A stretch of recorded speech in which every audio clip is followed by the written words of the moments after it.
Hi everyone, this here is Tracilyn. I'm also known as VCat, and I am currently sharing with you videos of my life journey from the years 2014 to now, to the present, 2018. It's kind of like a gift to my future self. I have been through very challenging psychological journeys in my life, as well as physical. And what I've been realizing is I am experiencing a healing, a very unique healing, in a sensation that tells me that I have overcome a way of thinking that was tearing me down years ago. And I will hopefully get the opportunity to share with you what I have learned recently that is playing a very crucial part in today's happiness for me, despite the things that I have been through and may be going through now and in the future. I am sitting by a window of my apartment.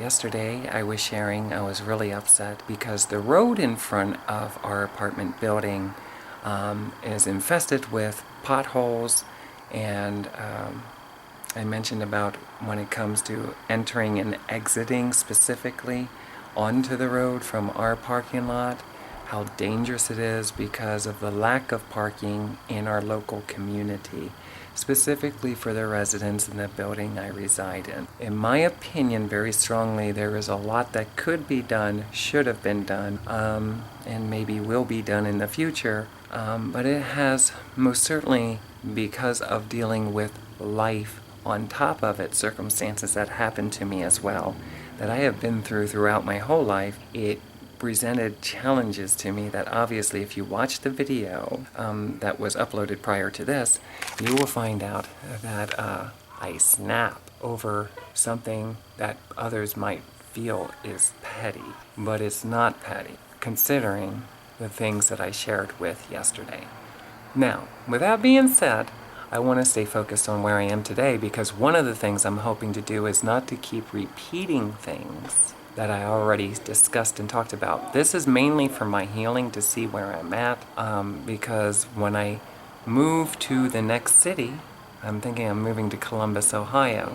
It's taken me a long time to get to the point of knowing for sure what city I'm going to pick and start to move towards. So only time will tell if I'm successful in that area. I hope so, but we never know. I have tried to get out of Dayton, Ohio for many years in hopes of relocating somewhere that I really wanted to live. Unfortunately, I never did. And it also, because of my feelings and thoughts on that, it hurt me even more and more that I wasn't getting what I really thought and really did desire as far as relocating. So Tracilyn, still in Dayton, Ohio, working on a music project. Can I tell you that throughout 2014, up until even sometime recently here in 2018, but dominantly in 2015 and 16, while I was recording Playfully Purple in Dayton, Ohio, USA, I came and I sat here in this chair. See the chair?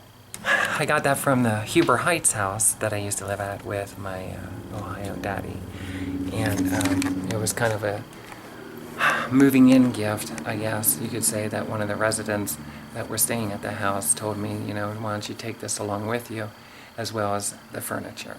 And I am very, very, very, very grateful that I have any kind of furniture, considering I didn't have anything when I came out here. All of it was surrendered. Either I gave my stuff away, I sold first. I said, isn't that the way it usually goes? I tried to sell as much as I could, and what I couldn't, I gave away, and what I couldn't give away, then I finally threw away. So when I came out here, after losing my home in 2009, in Dayton, didn't really have much of anything except for myself. While I was working on my music, I want to tell you that my bed, which right now we'll talk about in a little bit, is kind of apart. See it? Here's my mattress. My box spring, actually, and my mattress is over here. Now, here's the thing. Check this out. My bed used to be over there by the mirror, and the mirror, which is The dresser was over on this wall. Okay, so it was a reverse when I was here. I was trying to give you a setup, and hopefully I'll have video footage once I reset everything back up, because I'm getting ready to record another album over the winter months. Hopefully it works out like that. What I'm getting at with this window is going to tell you I would sleep over here. This is my recording studio. That chair I have sat in. Since 2014. I did a lot of sitting in that chair. And I spent a lot of time in my recording studio. That's what I started off with. Right around 2012, 2014. I don't know what endeavor I was on, but I knew that I had a children's rock and roll ministry inside my mind that I really felt that God was leading me to and I desired to do. You know, and that comes after years of entertainment in other forms, whether that would be more in the adult realm, as an escort, if you will, or prior to that as a solo acoustic music entertainer. And then of course I was in and out of bands ever since my youth in junior high school. Now here's the thing, check this out. And you are in, officially, the VCAT Productions studio for recording artist and entertainer and model and actress, Tracilyn. And here's my first album, self-titled Tracilyn, which then, there's my tail too, became, well, Playfully Purple. Okay, never finished an actual album art because at the present moment I cannot mass produce them the way that I would like to. But this is what the album looks like. So, and many of you who come across this will find out sooner or later that I do also music videos as well. And I do some modeling, and like I did silent film and things like that. Things that I've always wanted to dabble with as an artist. That was my ultimate goal. And I also used to like to model a lot because I was self-discovering myself. So my idea of modeling, it turned out the way it did. I like to wear really nice and cute and pretty clothing and take photographs of myself and exploit myself. There's Magical. Ta-ding. Isn't he cute? Sometime I'll have to take you through and introduce my stuffed animals and give you the names. Hopefully I remember all of them. So here is my guitar. Okay, so check this out. I came here in 2014. Originally I mentioned that I tried to get a home in Cincinnati, and here's a real quick reasoning why. All my life, living in Lebanon, Pennsylvania, I wanted to live in a bigger city. Living in a bigger city was a dominant thought on my mind, but as well, there's many big cities in America, maybe even abroad, that I was considering for various reasons. And one of those is I am a songwriter, but I also love entertainment, and I like to provide entertainment services as well. With that being said, I was hoping to move to a bigger city that I was hoping would have a lot more opportunities and reasoning to connect with other people who have similar passions and interests. I'm not the only one who feels this way from Lebanon, Pennsylvania. I have been learning that other people feel the same or similar as well, so they relocate to other areas within America and abroad. And I guess when you live somewhere your whole life, you want to explore and try different things, and you might be inspired by what other people have done in the past or during your children years, so away you go. Well, here's the thing. When I fell into all the hard times that I did, the challenges, ongoing challenges, and I did not know how to get my financial needs met. How am I going to take care of myself? I fell into a situation where I needed someone to please take care of me because I can't take care of me. Alright, I didn't know what to do. And I expressed my concerns with that, and I'll keep on telling you. There are ways to take care of yourself. Unfortunately, we seem to have to get aggressive, the leaders of this country, I don't know if they're concerned about it or not, but it's horrible. And people come near death several times before they finally learn themselves what is the right way to take care of themselves. With that being said, I was bedridden. I did have somebody helping me out, but there was a lot going on in my head and it was all torn up. I wanted to transition. I never got my SRS, but I did get a lot of the process done. Legal documentation and different surgeries like this one. I did get a lot of the other things done, my legal name and things like that, but I never got the SRS done. I got an orchidectomy procedure done. And the reason that I did that was in efforts to try to hold me from backsliding. In other words, if I can't afford to get the medication at any time, that'll at least remove the testosterone from building up in my body. Because to a transsexual female, it's almost like a cancer to the body. You know, that's the way that it's discussed in a lot of conversations. We feel like it's destroying the body for what is really meant to be there and in alignment with our thought process. So to each his own, how far into it do you want to go? I wanted to go what all the way was to me. It was SRS yet and maybe breast implants, but I don't know about that because I really love my body and I want to make sure that I'm doing what's very best for me.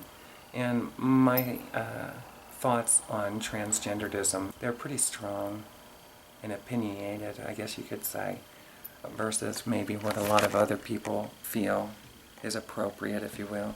I'm convinced if you love yourself and you are who you are, the minimal amount of procedure on your body obviously would always be mentally maybe healthier in the fact that the more you love yourself for who you are today and each little cell in your body, the more accepting and approved you can be.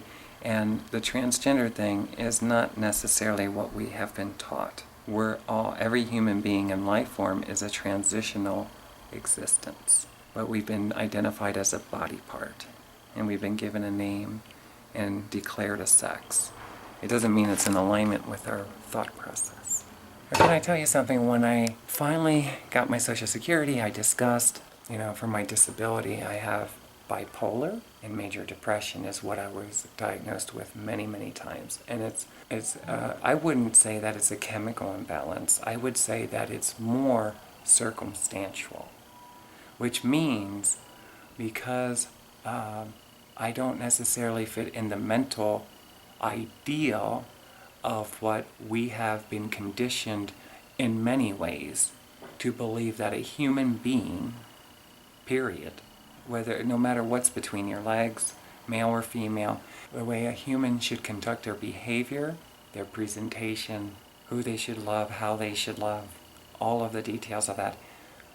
Since I can't submit to that, it obviously tears me down. Not being able to take care of myself, that contributes and adds circumstances into my symptoms of depression and even outrageous anger outbursts.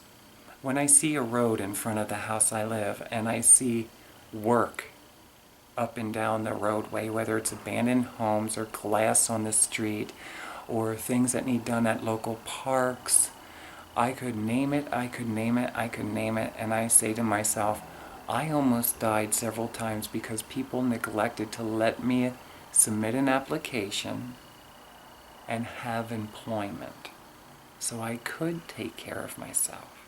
I was rejected over and over again.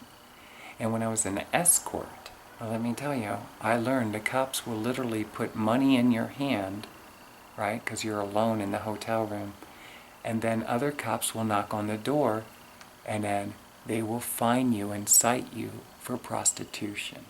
In other words, I have learned through life's journey and challenges that people in general, in my opinion, are outside of the fruits of the Spirit of Jesus Christ, more so than not, in dealing with relationships of others, or its lacking of. With that being said, what I mean by that, this stuff sent me on a downward spiral. I became a needy person when I couldn't escort anymore, and the reason I was escorting was because I only had one job since I came out as a female, and that was with FedEx. That was seasonal.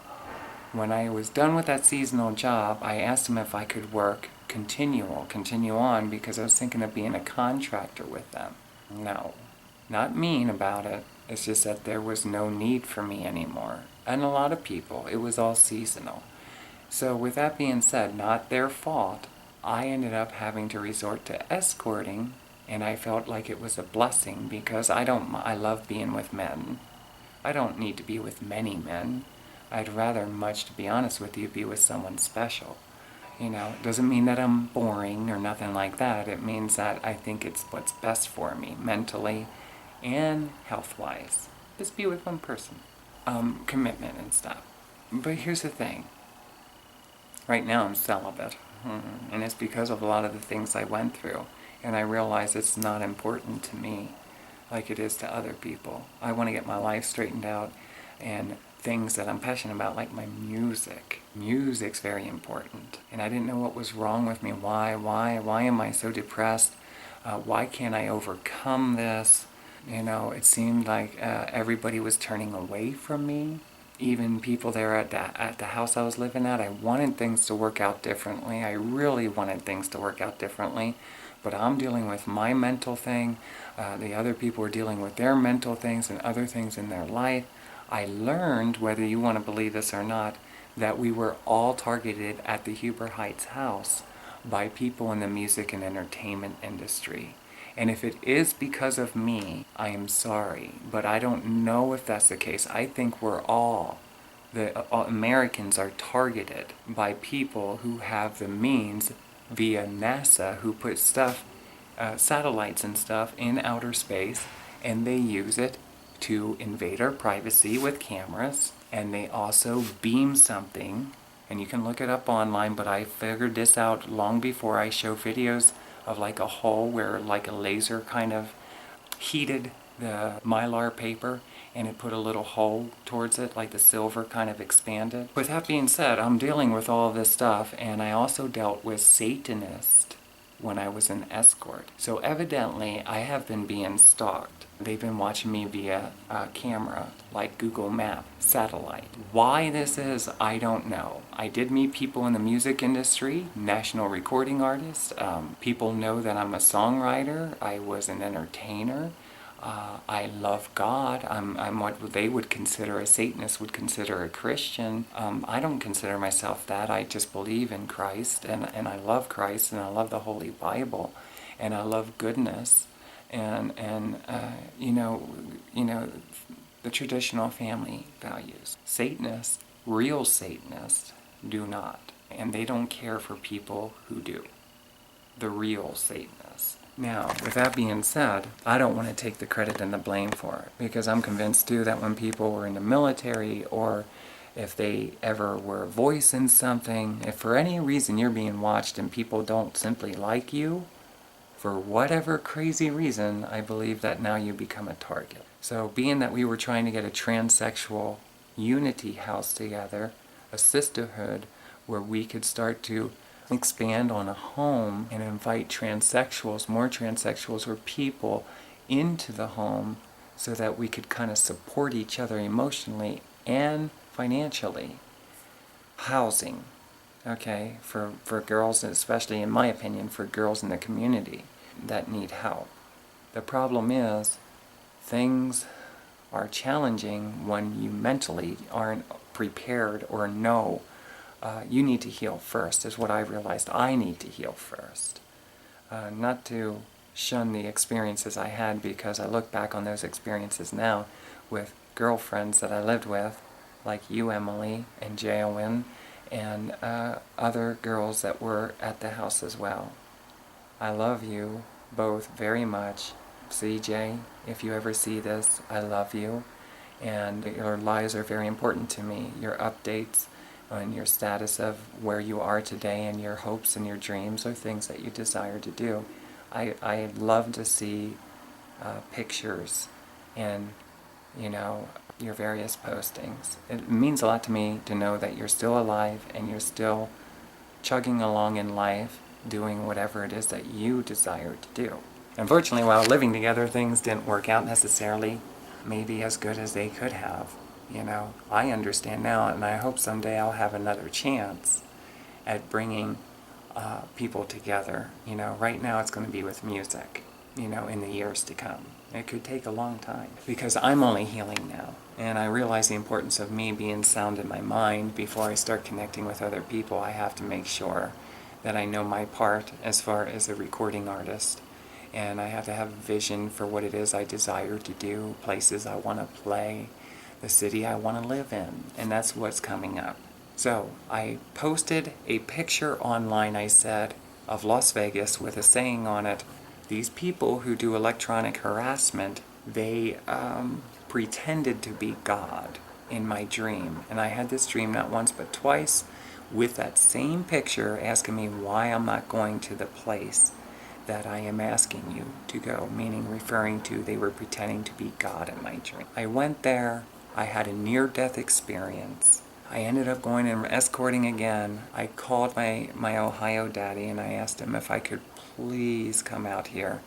And when I did, I said, I don't understand it, but I need to figure things out. Please be patient and understand. By that time, somebody else was living there. I explained the details of that. I don't want to talk about it anymore. It is in my other videos here on the Tracilyn. Right now it's called Messages, but I may change that in time. What ended up happening was I continued to bust. That's when I realized these people were coming to me and talking to me on the streets, letting me know that they see me even when I'm looking in the mirror, looking at me. And they were basically watching every move. Part of me said they were trying to guide me. Some part of me said that they were trying to literally drive me insanely crazy. Once I finally figured out, after a long time, I was starting to go into debt, living on a credit card.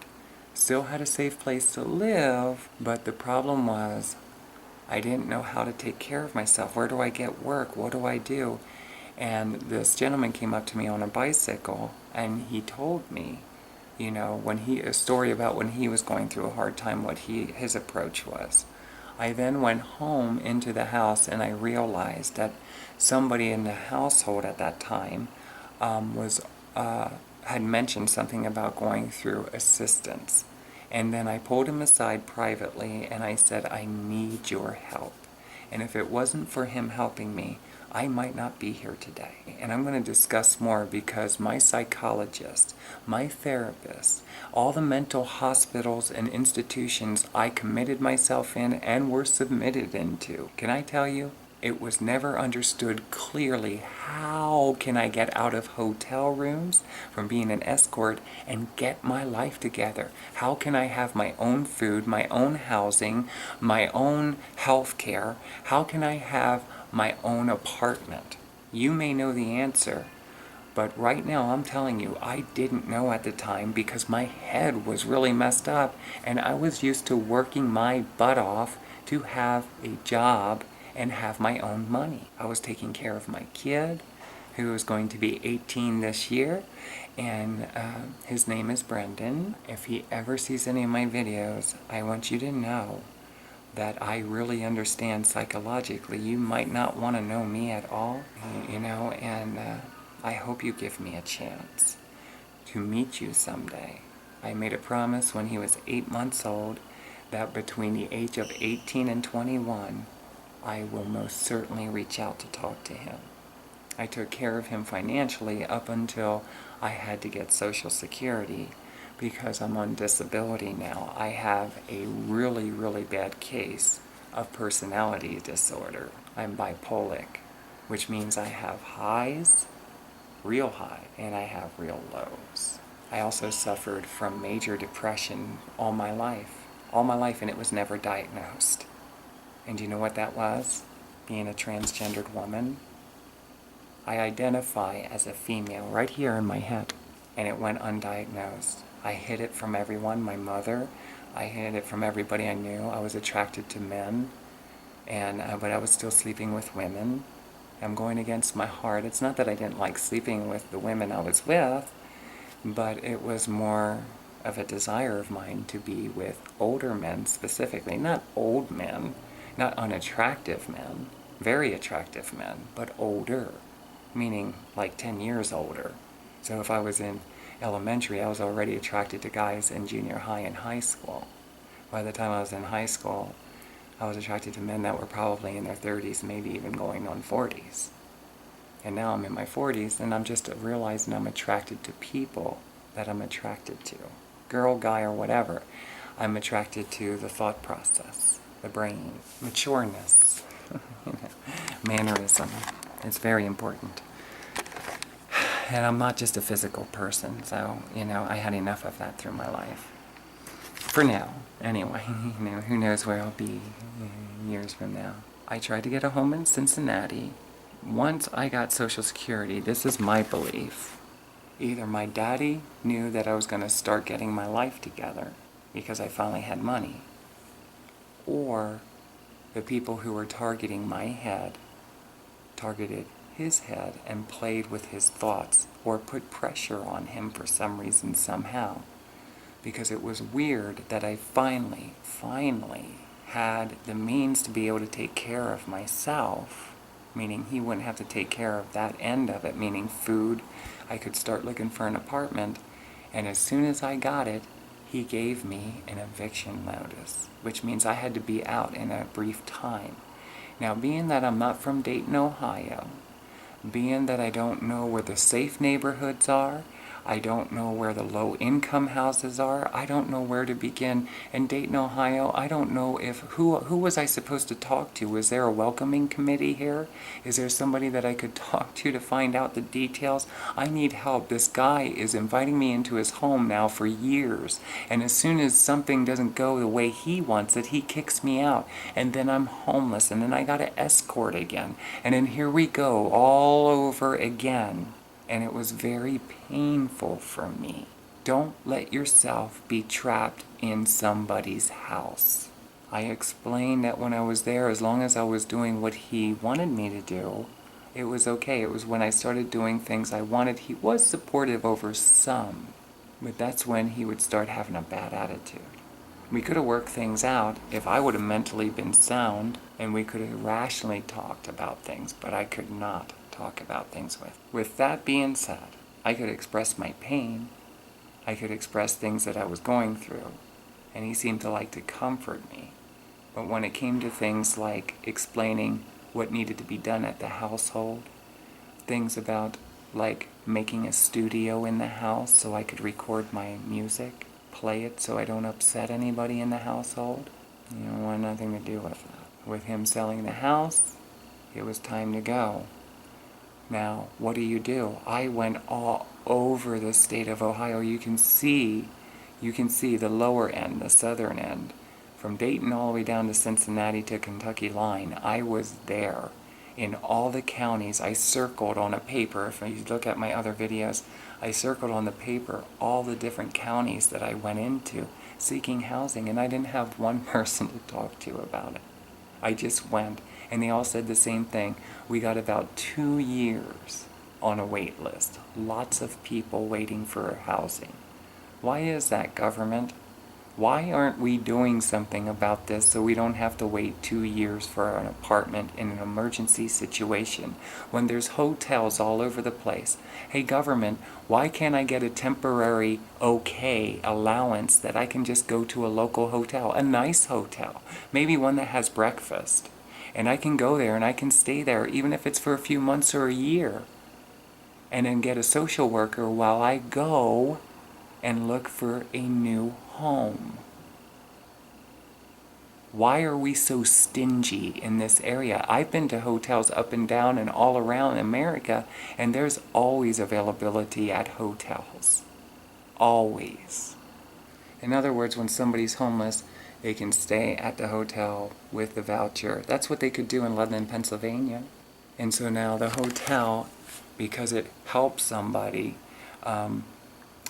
within that it can be reimbursed for any of the expenses of that person as a tax write-off for having a license or permit or whatever the deal is. Something within hotels. I don't have all the answers. I don't want to have the answers. The bottom line is, why cannot when somebody's homeless, have a voucher that they can at least have temporary housing in a hotel, maybe even of their choice. Have we ever thought of that? Okay, so enough of that. What ended up happening under this situation is because I did not have a voucher and I could not go to a local hotel to just stay there that I was aware of. I had to look now, and that's a lot of pressure to have an eviction notice by somebody who said you could stay there for 3 years. 3 years went by pretty quick once he found out I was going to get my needs met. Why is that? I'm convinced it's because somebody is invading my privacy and they don't want me around. Laser, targeted individual, for what reasoning, I don't know. Satanist, that's all I can think of for now. And the fact that I'm a songwriter and stuff like that. I ended up going down to Cincinnati. I explained I got a very small apartment. That small apartment, in all honesty, if you look at my apartment here in the camera, was probably approximately as big as this, give or take. It might have been a little longer, but it was one room, a very, very small kitchen. And the problem is it had very small windows, okay, and it was up there in high floors. When I realized I was in there to go check it out and get ready to clean it and stuff, I walked in and my depression just set in, and I realized there's no way I can stay living in this place. Number one, they had a parking problem too. There was nowhere to park a car in the parking lot. I would have to park, I guess, maybe on the street somewhere down the road. And if I were selecting an apartment, I don't want that. But if I actually had time to select an apartment, I would select one that had plenty of parking in front of my apartment. That's what I always did in the past. With that being said, there was a combination of reasons, and I went and I begged the lady, please let me out of this lease. You can have the security deposit, whatever it takes. They did not do that. They were actually very kind, and they gave me back the security deposit and, the first month's rent. So thank you, Cincinnati. I am very grateful. There's no way psychologically I would have made it living in that little tiny apartment. You want to talk about anxiety that set in. My heart was pounding when I was there. Not to mention, at the time, I'm not no more. Congratulations, Tracilyn. I used to be suicidal to the highest extent. Okay? With me, I've learned I don't want to live up extremely high. Not because I'm afraid I'm going to jump, but I'm also afraid I have fears of heights. Meaning, am I phobic about that? I guess so, because like when I would go to Hershey Park in Hershey, Pennsylvania, I wouldn't go on certain rides because they were up really high. So I stayed more on the ground. So what I realized, if you look here, see, it's quiet here today. What I realized is, I don't want to be up too high, but I could be at like a third floor, second floor. I don't want to be on a first floor, for many reasons. Unless I guess it would be in my house or something, like if I have a house or I lived in a house. Then that's different, and you have bi-levels and stuff, and I would still sleep up most likely on a second floor. So when it comes to apartments and apartment buildings, I also feel safer indoors. I ended up coming here. I went to Montgomery County. I didn't know where else to go. I was looking at the Biltmore. For anybody who's familiar with Dayton, Ohio, the Biltmore is for people, I think, who are 50 and above, or 55 or 60 and above, and also on disability for whatever reasoning, whether it be mental, like depression, bipolar and stuff, or, because you're getting older now, isn't it? So kind of like a retired place. And I love anybody who knows me from the pictures I've shown back in 2010, 2011. I love the Biltmore Hotel. I love it very, very much. However, for various reasons, I did not know or was aware at the time. I might have put in an application there. I may have put in an application, but I also tried a few other places. But Montgomery County would not actually let me see what apartments were available so I could go and select one, and say, well, if I can get in this one and get in that one, I'll be very happy with the apartment. Unfortunately, the lady told me I cannot share with you where these apartments are, and because of her feelings on the tenants, for the better safety of all the tenants within those apartments. Now, as somebody who needed apartment and housing, I felt like that was kind of a slap in my face. So I had to kind of go in like this blindly. Understand, I have to move now. I have limited time. I don't know where the safe neighborhoods are. I'm not used to getting an apartment without looking at it first. I had to put in an application, and wherever I end up, I already know I have to take it. But as long as it's not up 13 stories in the air with tiny little windows and a tiny little apartment with no bathtub, it only had a shower, and a tiny little kitchen, I can't live like that. Already know that would have drove me crazy. I want a real home. To me, what matters to me, a real home. Well, that's how I ended up getting this. And as soon as I walk through the front door, I'll show you. I'll show you what it was like when I first came here. Here we go. See this elevator? I really like it, and I'm indoors, so I'm very thankful about that. A lady, very kind lady, brought me here to cover up the number. And as soon as she brought me in, here, I'll show you, I'll take it. No, wait. She opened up the door, she walked me in, and she showed me, so I see my kitchen, okay? And they just got done painting it. They just got done painting it, and I guess they replaced like the cabinets and stuff. I'm not sure, but it sure did look new. And I saw this. Even though my stuff was not in here, I realized I could have a recording studio.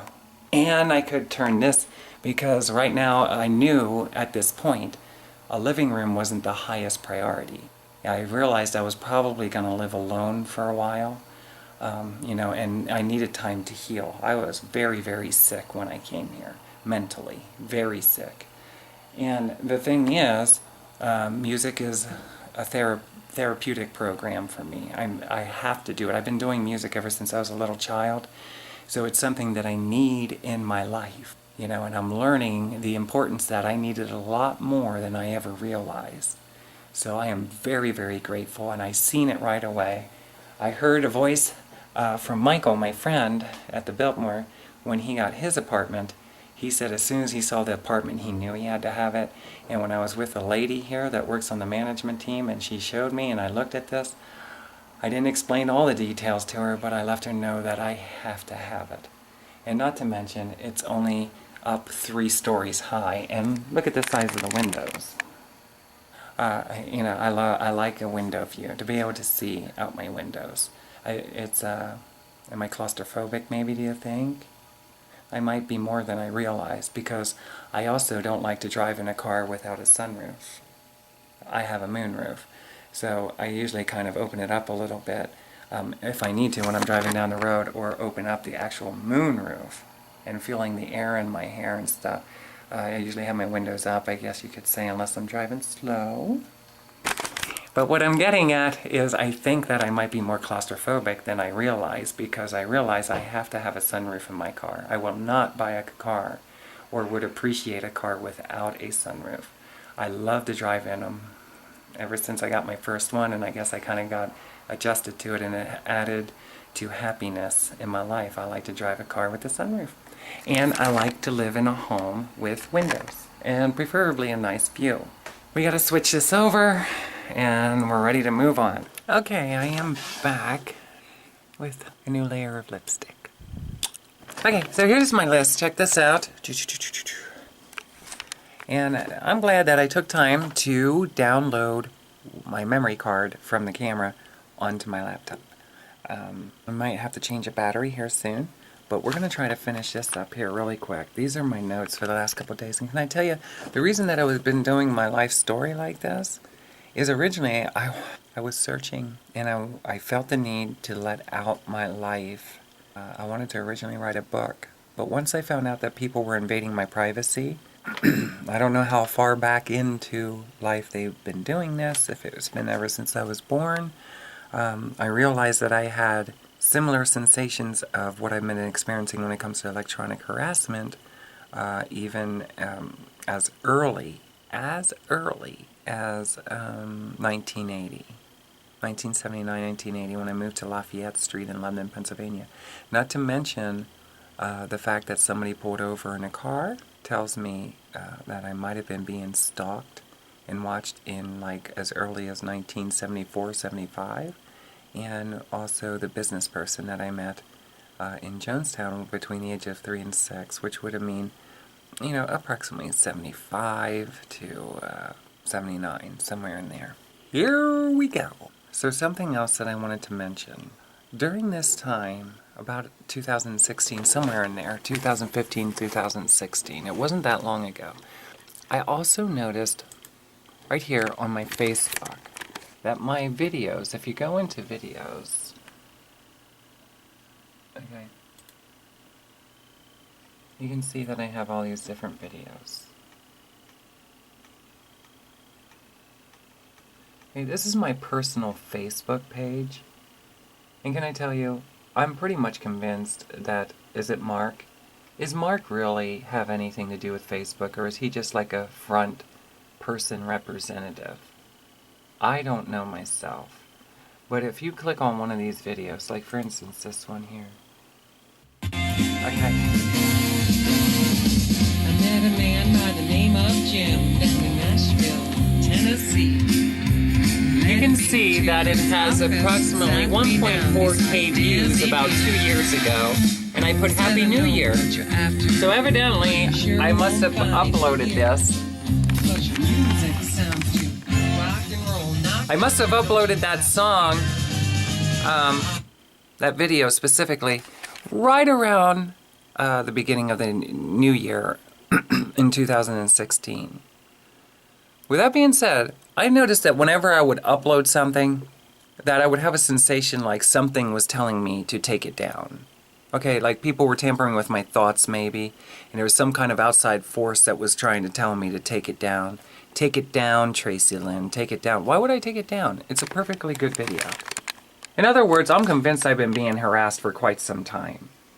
Now, prior to this, when I was first starting on my music projects, when I would upload anything to the internet, I took things down, but I really did take it down because, what?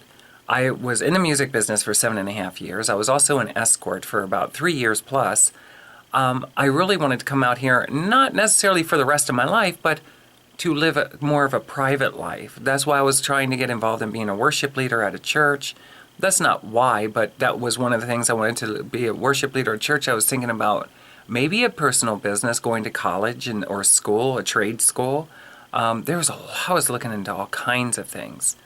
Now, with that being said, I take credit for those days of me uploading things and not happy with my voice when it came to singing and stuff like that. Like I uploaded Dayton, Ohio, and I actually in Dayton, Ohio, in Dayton, Ohio, and I actually upped the key of my voice to kind of give it more of what I was hoping sounded more like a female voice, because I was really in a loss with this transgenderism of male, female, and what is approved and acceptable not only by myself but by other people. Did you ever go through that if you're a transgendered person or just a human being in general? You want to sound more femme or more masculine, so you emphasize and you're willing to use technology to kind of alter and change that? That's not for me. I really don't want to do it. If you're goofing off or something like that, I'm not saying it's wrong for you, but it was not for me.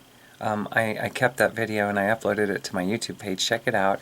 In Dayton, Ohio, about a tragedy with a girl who here in Ohio had jumped in front of a semi-truck. By the way, I cannot find that. Here's a story on that song. I'll share with you. I'm going to write this down, the story of that song, In Dayton. We want to make sure that we do that. Now, my view counts on my videos on Facebook were changing. They would have several thousand on, and then they would go down to several hundred, like 700. One would go down, for instance, 3,500, so 3,500 views, around that ballpark. And I would go on to my Facebook, and then I would realize that some of that same video would be down to like around 753. See, I actually remember some of this. like the actual details. Now, the problem is with Facebook is you can't necessarily contact and speak with somebody directly. Okay, do they have an actual phone number? You can actually speak to somebody and say about this crazy stuff that's going on your Facebook. If you look here on this one, yeah, I remember this here picture. Let me tell you something about this picture. You see this right here? Okay, I was homeless for a season, and when I came back from Las Vegas, I was homeless for quite a while, and I was bouncing around place to place because I couldn't necessarily anchor myself somewhere. I was trying to get my needs met. I didn't know how, so I was also trying to enjoy my life. I believed that God was calling me into a rock and roll ministry, and one of those ministries was when I would see people out on the street, per se, when I was busking, in my cat costume. I would hug them, I would talk to them, sometimes kiss them on the cheek, or they'd kiss me on the cheek. I would go and sit with them, like in this picture. Not these people specifically, but in this day, I got to sit with them and talk to them. So other people, what I mean is girls, guys, whatever. I'm a very loving, caring person. I would hug and kiss some people. I went with my friend Brian from Cincinnati to make this video. In this video, right here with this picture, I was doing my version of Bobby McGee by Chris Christopherson. This is after, this here probably most likely, if I'm not mistaken, happened before I got to see Chris Christopherson, who approached me in Fountain Square. Okay, but during this time, at this picture, in this video, you can see me actually hugging the gentleman there to my left in the white and blue. He was very, very kind person. And I hug him in the video. And the thing is I'm not mistaken, these people here were homeless. And they would hang out together. And I guess they traveled around, the country at different places. Well, I ran into a few people out in LA, Las Vegas, when I was down in Florida, when I was here in Ohio, there in Cincinnati. Some of them were train hoppers, some of them were not train hoppers. They traveled different ways. Some of them hitchhiked. Well, can I tell you? In this video, you can see me actually bending over, while they're sitting, and I actually reach out and hug them. I think the gentleman here to my right, who has a guitar in his hand, he's actually playing my guitar. Now, the gentleman there with the white and blue on, as I'm standing up and I lean over to give him a hug because I remembered him from my busking up on Fountain Square within a few days or a few weeks ago. I've been doing it for a while at this point. Now, with Brian holding the camera, what I realized is that action shot of me hugging him was more of an emotional acknowledgement to myself, a memory that I wanted to hold on to. These were some of the people that I met while busking, wherever I was, Las Vegas or Cincinnati. I mean, these are memories for me I want to hold on to. My God, the awesome God that God is calling me into a rock and roll ministry. And I believe one of those things is to simply love people and be kind to people in this situation that we're homeless. And this song has a lot of significance to me. It means the world to me. It kind of like is the song, Bobby McGee, is kind of like the song that adopted me in. It came into my head and basically became part of my life. And I created a new version because what I realized is not to disrespect the song by any means, but because I realized that I have a feeling. The song came through me and it channeled in a feeling through me, the connection of it, and the way that I would sing. It used my body to become. Okay, so I'm hoping to record that on my album of covers. I don't know if Chris Christopherson will be around by that time, Willie Nelson. Chris Christopherson might be adios by the time I get on my third or fourth album, because that's when the cover songs will come out. I want to do one album of cover songs. With that being said, some of the covers that I sang was like Bobby McGee, Wanted Dead or Alive by Bon Jovi, a Nirvana song, Folsom Prison Blues by Johnny Cash. I have a heck of a version of that song I want to record. Actually, I would like to do several versions of that song. Now, here's the thing. When I did that with this gentleman, I gave him a picture or gave him a hug, and there was a picture taken out of the video. I remember seeing Lady Gaga, and there was an ad on Facebook mentioning about her being kind to the home. Okay, so in other words, what I was realizing is my actions when I was doing something that was not normally found in mainstream recording artists. Now, maybe they could prove different by showing pictures with dates on prior to that. But if you hold out the date of my picture, timestamp, with my video, you will see me hugging, a picture of me hugging that gentleman who was very kind to me. You will also see Lady Gaga within that same week with a picture of herself being kind to a homeless person. And what I realize is Stephen, who has been observing me and watching me, and I believe a lot of people in mainstream have been using me as a resource. In other words, they have access. Does Stephen make money, do you think? Do they all pay Stephen a certain amount of money in exchange for his service that he offers, maybe on a channel or something where he is live streaming me wherever I go and taking those ideas? Or do you think when I had 28,000 or 27,000 subscribers on my YouTube channel, do you think it was people in mainstream that were observing, and every time I uploaded something, they kind of watch a video and then they kind of used it as what I call a resource, where they see inspiration of an artist? They can use any artist, they can use anybody that's doing something in the community, and then they can utilize, without any kind of infringement of trademark or copyright, they can study or observe the person in action, and then they can go and apply the same action or similar actions. And this, therefore, they make sure that what? They always have fresh material, and what? They receive all the glory because they're in the mainstream dominancy of the masses. They're constantly pushing and shoving pictures into the general public's face, just like that with this here. You know, how many people do you think saw my picture of me hugging the homeless man? You know, he was homeless. Very kind person. I don't know if necessarily he was really homeless, but he appeared to be homeless. I think he said he was homeless at the time, you know, temporarily anyway. He's kind of, making his way around America. Traveler. He was a traveler. Now, here's the thing. So I hug him, and maybe, 200, 300 people, maybe, to see it. I don't know how many of those people were mainstream. How many people were people like Stephen in the entertainment industry? Just like my Nebraska song. Everyone who knows me here in Ohio knows that I love Nebraska. I've been singing it in clubs ever since I came out here. I wrote it out here. Broke down in Nebraska. Okay, I made a whole bunch of different recordings of it. With that being said, isn't it quite something that with that song being recorded and used, that I would end up seeing the movie Nebraska title, which is about, and it's about a mental journey. My song is about a mental journey from New York to LA, but it was inspired because of my transitional journey. Okay, with that being said, Nebraska, the movie came out, which was about what? A person in their mental status. Okay, watch the movie, watch the trailer on my website, tracilyn.com.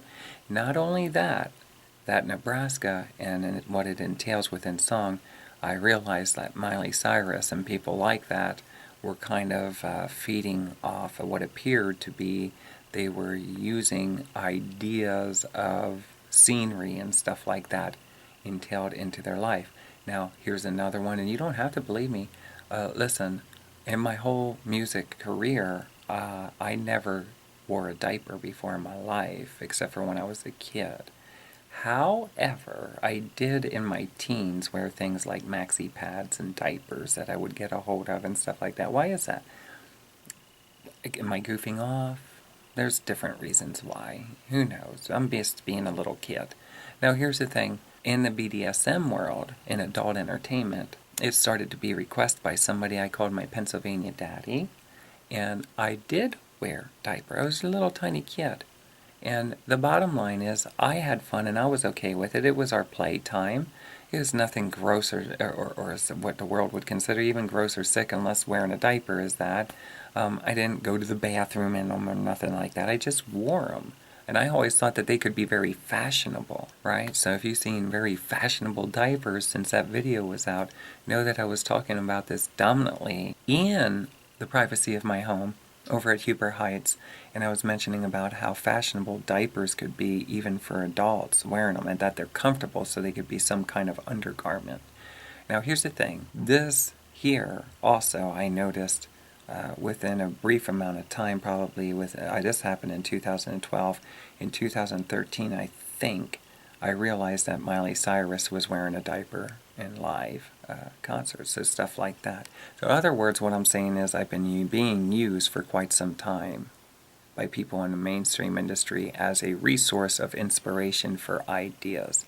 I don't appreciate it because I am a person who reached out many times to publishers, different companies, about and producers and stuff about recording music, and you know, I was heading in what the direction that I was heading for at whatever rate was getting my music into movies, television, radio, you name it. Okay, commercial, mainstream, and I was denied continuously. Here's Happy. Okay, and what's that guy's name that ended up coming out with Happy?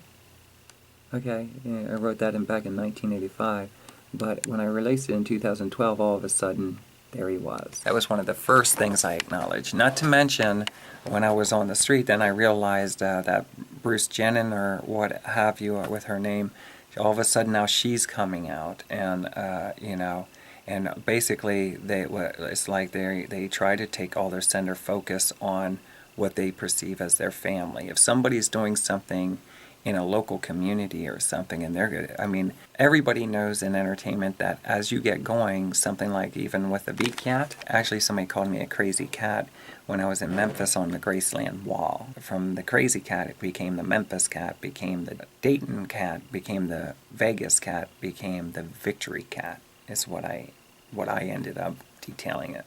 Because I realize I'm traveling all over the place, and it's kind of silly, isn't it? I went from crazy cat to Victory cat. That's what the V stands for, victory.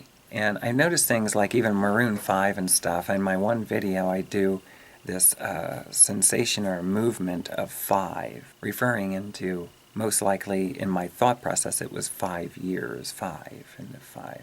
And Maroon 5, I don't know how long they were out. I have no idea. But the Maroon 5 came out. It was dominant in my first thought process after I did that. Then all of a sudden on my Facebook, I noticed Maroon 5. I haven't really seen them a whole lot since then. Is it One Direction or whatever it is? But I've been noticing little things like that, like with Lady Gaga hugging. Another one was I put up my sign over at the Walmart, in front of the Walmart in Huber Heights, and it was about being homeless. It was the actual sign that was made for me when I was in Kingdom City, Missouri, after Las Vegas. My heart was destroyed. I almost died on the bridge. On my way to back here to Pennsylvania, actually, because I was going to go escort, I was at a total loss because I was convinced that there was a God who had a calling on my life and was asking me to go to Las Vegas, and I found out it was electronic harassment. And when I was there, I smoke weed once in a while, and I always did my whole life. And when I was on the bridge, I ended up smoking weed with 2 homeless men, and one of them, of the homeless men that I was talking to, he went by Red. It's on camera, and I probably should have pressed charges on it. But the bottom line is, I smoked some weed, and when I did, it was laced with something very toxic, and I almost died on the Cosmopolitan Bridge. I would love to get the video footage. The reason that I would like to get that video footage is because it clearly shows that I almost died. I collapsed on the bridge.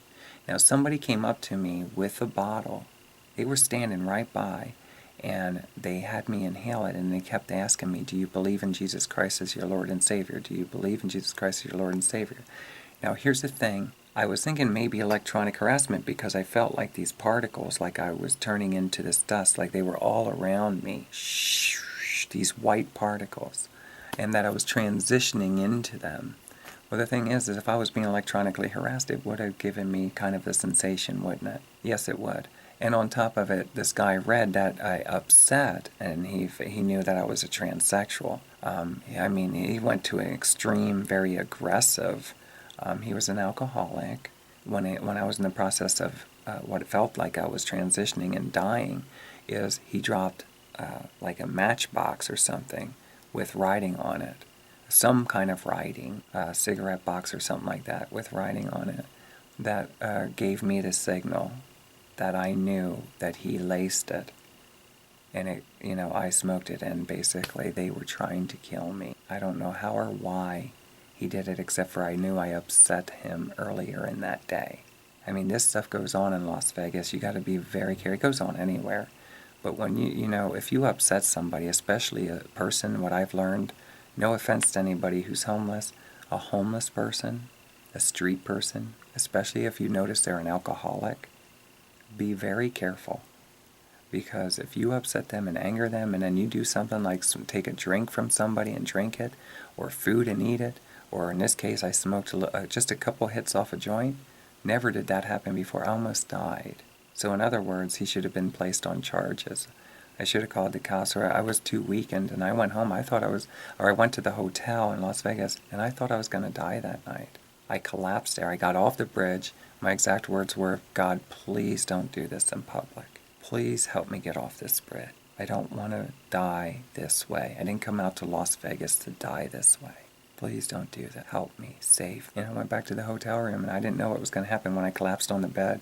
But before I did, in my thoughts, I was like, "God, I don't want to die, but at least I'm in my hotel room." And I collapsed on the bed. And can I tell you, I woke up later on that morning, or later on in the afternoon, it was time for me to go. And I realized that I can't stay here in Las Vegas. I'm going to be killed. Literally. I'm going to be killed. Now, this is the same place that I ended up meeting that supposed Bret Michaels look-alike. And Bret Michaels is a person I gave one of my CDs to years ago. Like 6 years ago, maybe. I would never accuse anyone of that, but, mainstreamers may sacrifice people in weird ways through electronics or whatever the deal is for greedy reasons. If people are Satanists, let me tell you something. I don't know who is and who isn't in the world, but true Satanists do very, very, very corrupted things. And their whole justified reasoning is their justified reasoning. Don't want to get in the mind of a Satanist, in my opinion. I don't.